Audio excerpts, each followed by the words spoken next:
So I want to hop on back to macro coaching for all of you and for anyone who is not a part of my group to let you know what it looks like.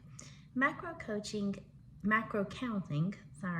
can be a bit tricky at first. It is something that you learn, just like anything in life that you want to grow in.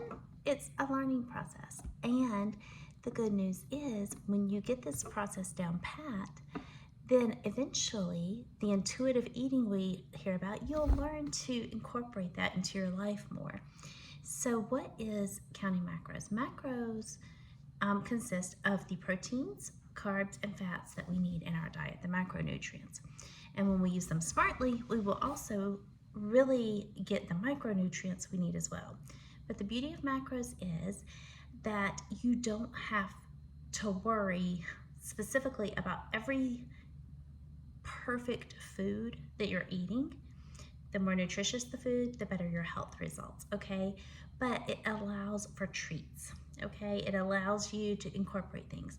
Now, where people really mess up and where I find in my clientele the frustration comes in is that people say, I don't know what to eat. I don't want to eat. Guys, you can eat anything you want to. That's just the thing.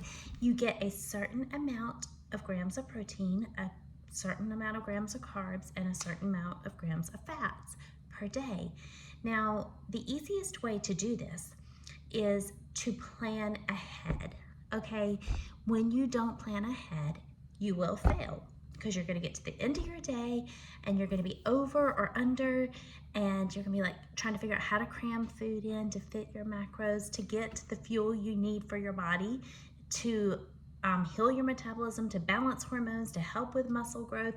Because if you don't have enough of the right nutrients, then your body doesn't do the things I just mentioned. You don't gain muscle that you need to be healthy. Muscle is something you really need for both longevity of your physical abilities, for helping to fight disease. So it's not just a for looks thing, although those parts come into how it shapes your body as well. But the longevity of the things you will get to do as you age if you gain muscle, and I'm not talking about being some big bodybuilder. If that's what you want, that's fine, but that's not where I'm going with this. But we all need it for physical health, for physical strength as we age, for all the things. Just think about getting up and down. Think about getting in and out of bed, off the toilet, out of the tub, up and down out of a chair, going up and down stairs. Just the basic things in life that are so difficult. When you strength train, those things just are another part of, just like me sitting here waving my arm. It's just like that, guys. Is that crucial to our longevity, as well as fighting disease, as well as helping prevent things like osteoporosis, because when you gain muscle, you also help build back bone density or keep bone density. So very important things here.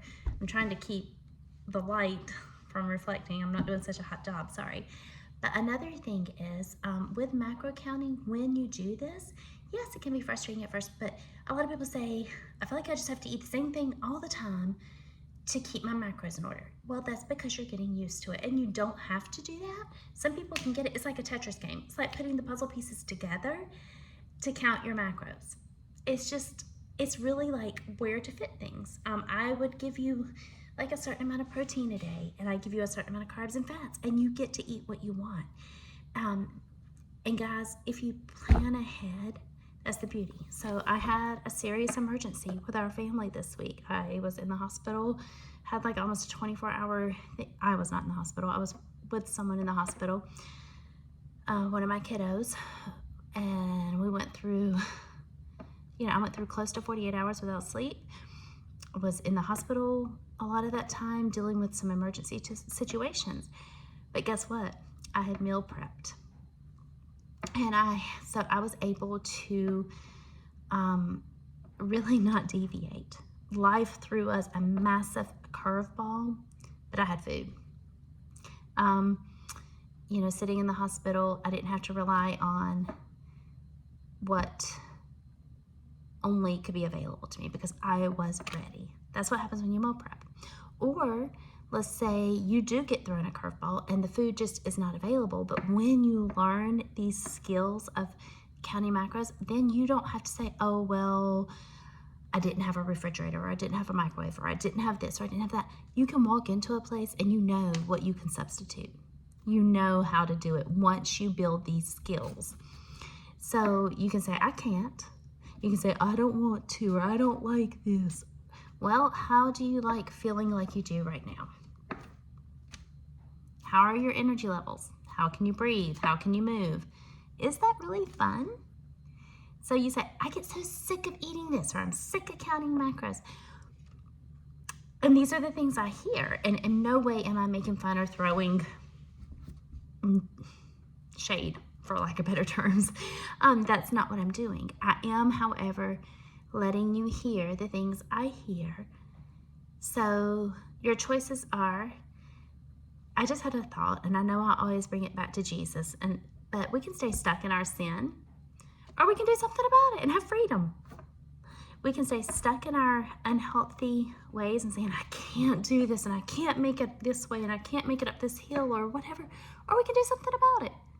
So what if you don't like eating XYZ all the time while you're getting used to counting macros?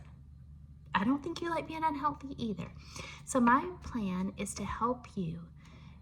I make everything known to you. I give you all the tools. I guide you through it. I coach you through it. I give you these little pep talks that are kind of kicking you in the rear. Your job is to simply do it and follow instructions. And yeah, get over the hurdles, get over the frustrating part, and then it's smooth sailing, guys. Like, I'm so ready all the time. It's very rare I'm not ready, but if I find myself in a place I'm not ready, I have the tools now to know what to do to substitute. Okay, and there are times you can deviate. There are times you can go have the fun you want to have because you've planned ahead. You have done what I've asked you to, and you are ready for the fun times to come. Okay, same thing with working out. If you're frustrated about going into a gym and you just feel very insecure, or even at home and you don't know how to put your workouts together, you're just doing random things and it seems like you just really don't know, you don't get stronger, nothing changes, you're going through the motions, I've got you. I provide you how-to videos, how to step-by-step what to do, how to grow in your workouts, what moves to do, what exercises to do, what day of the week to do them on. I provide you with all of that, how to use what we call progressive overload to get stronger and stronger and stronger and not stay complacent. So that is everything you'll get with me. You'll get spiritual encouragement. You can take it or leave it, but you will get tough love talks. But that is what Inside Out Fitness is about. And so I come to you from vacation right now, and on vacation I have my meals prepped and ready, and yes, I pack them in a cooler and I bring them with me. No excuses, guys, no excuses. You can spend a lot of money and stop at gas stations, fast food restaurants if you want, or you can just take the time that you would, and the extra money you would take doing all that, throw it in a cooler and come on. And yes, it was a rainy day, so I didn't get to go on my hike today. So what I do, I go to a gym, and they had new equipment, and it was so fun, stuff I don't have at home. So guys, make it fun. Make your older years count. Start now. Start in your 20s, your 30s, your 40s, your 50s, your 60s, or even your 70s, your 80s. But make it count and start making quality life. We don't know how long we have, but we can make how long we have quality.